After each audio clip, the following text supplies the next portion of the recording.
नमस्कार दोस्तों, कैसे हैं आप सब। उम्मीद करता हूं आप सब अच्छे होंगे। आज का सेशन बहुत ही महत्वपूर्ण रहने वाला है। यूपी टेट, सी टेट और सुपर टेट तीनों के लिए बहुत ही महत्वपूर्ण रहने वाला है। हिंदी में बहुत ज़्यादा पूछे जाते हैं क्या वाक्यों के लिए एक शब्द, उसमें कन्फ्यूजन हो जाता है। कुछ हमें याद होते हैं तो हम समझते हैं बहुत आसान है, लेकिन आसान नहीं है।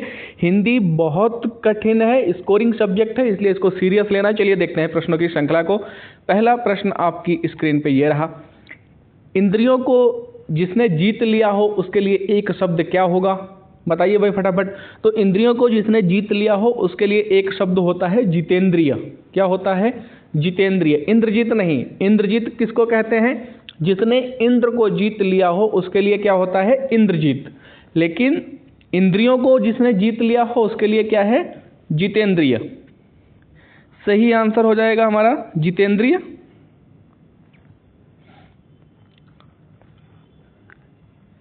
चलिए अगले प्रश्न को देखते हैं। जानने की इच्छा रखने वाला एक शब्द बताइए भाई क्या होगा। जानने की इच्छा रखने वाले के लिए एक शब्द क्या होगा? तो उसके लिए क्या हो जाएगा भाई? जिज्ञासु। क्या हो जाएगा? सी आंसर सही हो जाएगा, जिज्ञासु। जानने की इच्छा रखने वाले के लिए। जो पीना चाहता हो उसके लिए क्या होगा? तो उसके लिए पिपासु होता है। जो पीना चाहता हो, मैं लिख देता हूं, आप नहीं समझ पा रहे हैं तो। जो पीना चाहता है उसके लिए क्या हो जाएगा? पिपासु। अगले प्रश्न को देखते हैं। बहुत ही इंपॉर्टेंट है ये, 1 से 2 नंबर में ही आते हैं, लेकिन स्कोरिंग के लिए बहुत महत्वपूर्ण होता है। पूरा हिंदी का ग्रामर, आप विलोम शब्दों को ले लीजिए, पर्यायवाची शब्दों को ले लीजिए, तद्भव तत्सम को ले लीजिए, शुद्ध शब्दों को ले लीजिए, ये 10 नंबर के आसपास आते हैं। और 1-1, 2-2 नंबर ऐसे ही गलत होते चले जाएंगे तो सारा का सारा जो स्कोरिंग सब्जेक्ट है वो बेकार हो जाएगा। इसलिए क्या करना है आपको?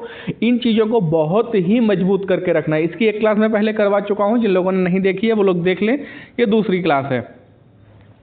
रात में विचरण करने वाले प्राणी को क्या कहा जाता है, बताइए भाई फटाफट। तो रात में जो प्राणी विचरण करता है उसको क्या कहते हैं? निशाचर कहते हैं। डी आंसर सही हो जाएगा। चलिए भाई अगले प्रश्न पे चलते। निशाकर का अर्थ क्या होता है? चलिए बताइए भाई। निशाकर का अर्थ होता है चंद्रमा। अगले प्रश्न को देखते हैं। जो खाने योग्य ना हो, यहाँ पे आपको हाईलाइट करके रखना पड़ेगा। अगर आप लोग देख लेंगे जो खाने योग्य है ना, अगर थोड़ा सा भी कंफ्यूज हो जाएंगे तो एक नंबर आपका कट जाएगा। तो जो खाने योग्य ना हो उसको क्या कहेंगे? अखाद्य। ये आंसर सही हो जाएगा। अगले प्रश्न को देखते हैं। जिसके पास घर ना हो उसके लिए एक शब्द क्या होगा? बहुत इंपॉर्टेंट है, ये ट्रेंडिंग प्रश्न है, बताइए भाई। मुझे नहीं लगता इसका सही आंसर कोई बता पाएगा, और जो बता देगा उसकी तैयारी अच्छी है, ये समझा जाएगा भाई। जिसके पास घर ना हो तो क्या होगा? अनिकेत। बी आंसर सही हो जाएगा। जिसके पास कुछ भी ना हो, बताइए भाई। अकिंचन किसके लिए होता है? जिसके पास कुछ भी ना हो। इसको भी लिख दूं, चलिए मैं लिख देता हूं।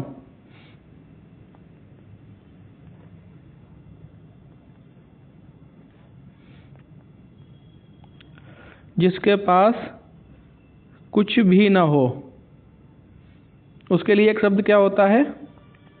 अकिंचन। चलिए अगले प्रश्न को देखते हैं। जो मुश्किल से प्राप्त हो उसके लिए एक शब्द क्या होगा, बताइए भाई फटाफट। बहुत इंपॉर्टेंट है ये प्रश्न है।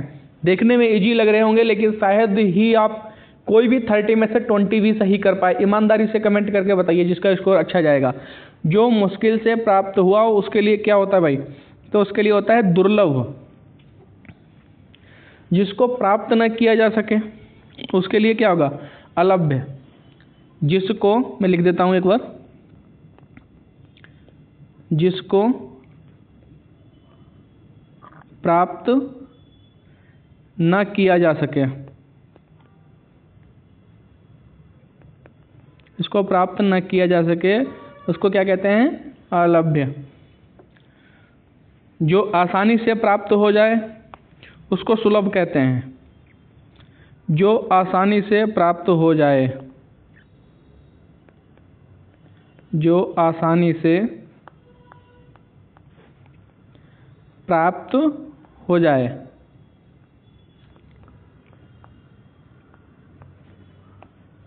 चलिए भाई, और ये लास्ट वाला डी वाला क्या होता है? आलंघ्य, जिसको लांघा न जा सके। क्या होगा? जिसको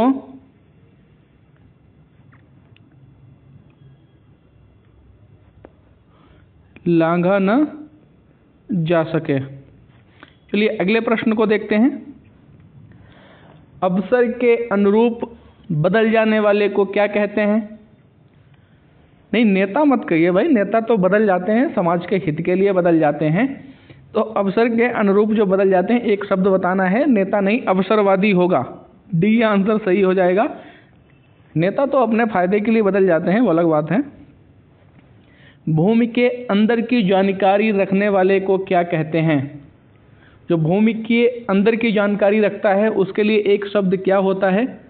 तो भूगर्भवेत्ता उसको कहते हैं, आप सभी लोगों को पता होगा। ए आंसर हमारा सही हो जाएगा। अगले प्रश्न को देखते हैं। जो इंद्रियों की पहुंच से बाहर हो उसके लिए एक शब्द क्या होगा? बताइए भाई फटाफट। जो इंद्रियों की पहुंच से बाहर हो, बताइए भाई, बहुत इंपॉर्टेंट है ये। इंद्रियतीत, सी आंसर सही हो जाएगा। अगले प्रश्न को देखते हैं। जिसे इंद्रियों से अनुभव न किया जा सके, जिसे इंद्रियों से अनुभव न किया जा सके उसके लिए एक शब्द क्या होगा? अतीन्द्रिय हो जाएगा। क्या हो जाएगा? अतीन्द्रिय भाई हो जाएगा। ए आंसर सही हो जाएगा। जिसने इंद्रियों को जीत लिया हो, इंद्रियों को जीत लिया हो उसके लिए क्या हो जाएगा? जितेंद्रिय हो जाएगा। चलिए अगले प्रश्न को देखते हैं। जो थोड़ा जानता है उसको क्या कहते हैं भाई? एक शब्द बताइए। जो थोड़ा जानता है उसके लिए क्या कहते हैं? उसके लिए कहते हैं अल्पज्ञ। सही आंसर हो जाएगा सी, अल्पज्ञ कहते हैं उसको भाई। सर्वज्ञ, सर्वज्ञ उसको कहते हैं जो सब कुछ जानता हो। किसको कहते हैं? जो सब कुछ जानता हो। चलिए अगले प्रश्न को देखते हैं। जो इस लोक की बात है उसके लिए एक शब्द क्या होगा? बताइए भाई फटाफट। जो इस लोक की बात है इसको क्या कहेंगे? लौकिक। डी आंसर सही हो जाएगा। उसके लिए क्या एक शब्द होता है? लौकिक। और जो इस लोक का ना हो उसके लिए क्या होगा? उसके लिए अलौकिक हो जाएगा। चलिए भाई अगले प्रश्न को देखते हैं। आदि से अंत तक के लिए एक शब्द क्या होगा? बताइए भाई फटाफट। आदि से अंत तक के लिए एक शब्द क्या होगा? सही आंसर हो जाएगा बी, आद्योपांत। इसका कोई आदि या प्रारंभ न हो उसके लिए क्या होता है? तो उसके लिए अनादि होता है। जिसका कोई आदि या प्रारंभ न हो, जिसका कोई आदि ना हो या प्रारंभ ना हो उसके लिए अनादि होता है। और आदि से अंत तक के लिए अद्योपांत हो जाएगा। बी आंसर सही हो जाएगा। अगले प्रश्न को देखते हैं। जो सब कुछ जानता है उसके लिए अभी मैंने बताया था क्या हो जाएगा? सर्वज्ञ हो जाएगा। ए आंसर सही हो जाएगा। भविष्य में होने वाली के लिए एक शब्द क्या होगा? तो भावी हो जाता है। क्या हो जाता है? भावी। ए आंसर सही हो जाएगा। लोग कहते हैं ना ये भावी प्रत्याशी है, कहते हैं ना भावी प्रत्याशी, तो भविष्य में होने वाला होता है उसके लिए। ए आंसर सही हो जाएगा। प्रति उत्पन्नमति, बताइए भाई। एक शब्द दिया गया है, कौन सा वाक्य सही होगा? इसमें वाक्य बताना है आपको। जो तुरंत उत्तर देता हो, जो तत्काल सोच करके उत्तर दे सकता है। डी आंसर सही हो जाएगा। अगले प्रश्न को देख, एकदम इंपॉर्टेंट प्रश्न है। आप लोग देखेंगे, इनको सर्च करके देखेंगे यूट्यूब पे, चाहे जहाँ पे देखेंगे। बहुत से बार ये यूपीएसएससी में पूछा गया है, कहीं यूपी टेट में पूछा गया है, कहीं पेट में पूछा गया है। ट्रेंडिंग प्रश्न है सभी के सभी। प्रति उत्पन्नमति शब्द के लिए सही वाक्य निम्नलिखित में से कौन सा है? इसमें थोड़ा सा चेंज किया है, बहुत थोड़ा सा चेंज किया है, बस कंफ्यूज नहीं होना है आपको, कंफ्यूज नहीं होना है भाई, बहुत थोड़ा सा चेंज किया है। जिसकी बुद्धि में तुरंत नई सूझ उत्पन्न हो, बी आंसर सही हो जाएगा। इसी तरीके से एग्जामिनर कंफ्यूज कर देता है, थोड़ा सा शब्दों को इधर से उधर कर देगा, बस आपको क्या है, कंफ्यूज नहीं होना है। पैसे से मनुष्य की जीवन जीने की इच्छा बलती होती है। रेखांकित वाक्यांश के लिए एक शब्द बताइए भाई। जीवन जीने की इच्छा के लिए एक शब्द क्या होगा? जीवन जीने की इच्छा, इसके लिए एक शब्द क्या होगा बताइए भाई फटाफट। जिजीविषा हो जाएगा, ए आंसर सही हो जाएगा। अगले प्रश्न को देखते हैं। दिए गए वाक्य के लिए एक शब्द का चयन कीजिए।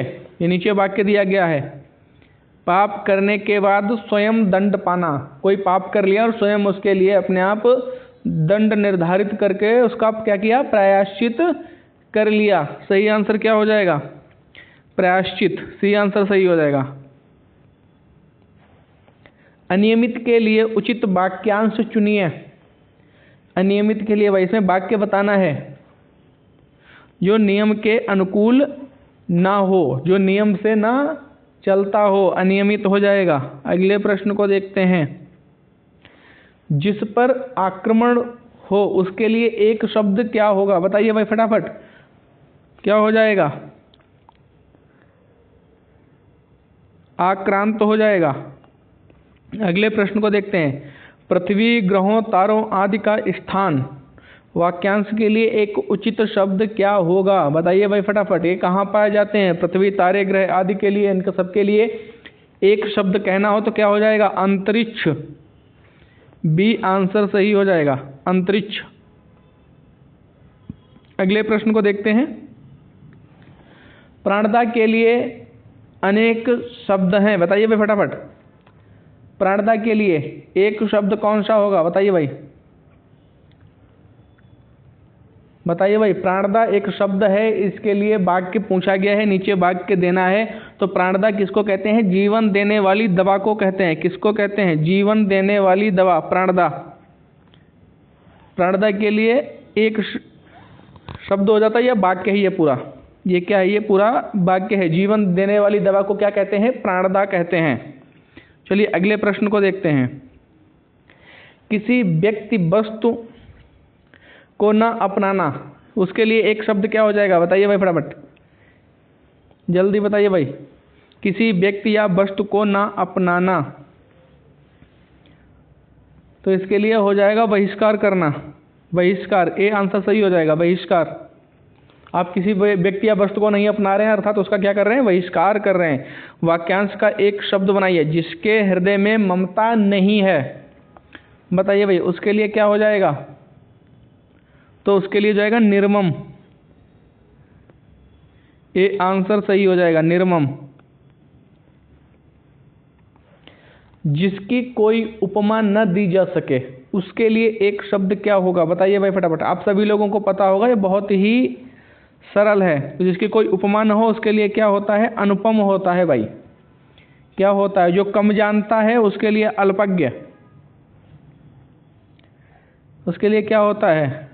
अल्पज्ञ। अनुयायी, जो पीछे चलता हो या किसी के पीछे चलने वाला, अनुयायी के लिए क्या वाक्य होगा? किसी के पीछे चलने वाला, अनुयायी उसको कहते हैं भाई।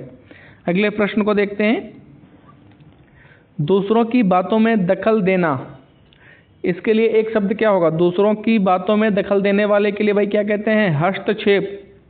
क्या कहते हैं? हस्तक्षेप कर दिया उसने बीच में, ये आंसर सही हो जाएगा। कुछ बेसिक है और कुछ बहुत तगड़े लेवल के प्रश्न हैं। जो कम खर्च करता है उसके लिए एक शब्द बताइए, तो मितव्ययी हो जाएगा। बहुत अच्छा प्रश्न है, सी आंसर सही हो जाएगा। जिन लोगों को प्रश्नों की श्रृंखला अच्छी लग रही है, चैनल को सब्सक्राइब कर लीजिए। इसको बनाने में बहुत मेहनत पड़ती है, आप सभी लोग जानते हैं। और अगर मज़ा आ रहा है पढ़ने में, तैयारी आपकी अच्छी हो रही, तो सब्सक्राइब करने आपका फर्ज बन जाता है। पूर्व और उत्तर के बीच की दिशा के लिए एक शब्द क्या होगा बताइए भाई। पूर्व और उत्तर दिशा के बीच के लिए क्या हो जाएगा? तो ईशान हो जाएगा। क्या हो जाएगा? ईशान हो जाएगा। दक्षिण और पूर्व दिशा के बीच के लिए आग्नेय होता है, किसके लिए? दक्षिण और पूर्व दिशा के बीच के लिए, दक्षिण और पूर्व दिशा के बीच। वायव्य क्या होता है? वायव्य किसके लिए होता है भाई? उत्तर और पश्चिम दिशा के बीच, उत्तर और पश्चिम दिशा के बीच जो होता है भाई। अंतिम बचा नैऋत्य, ये किसके लिए होता है? दक्षिण और पश्चिम दिशा के बीच, दक्षिण और पश्चिम दिशा के बीच के लिए क्या कहते हैं? नैऋत्य कहते हैं। मैं एक बार फिर बोल देता हूँ, आप लोग इसको नोट कर लीजिए। पूर्व और उत्तर दिशा के बीच के स्थान के लिए क्या होता है? ईशान।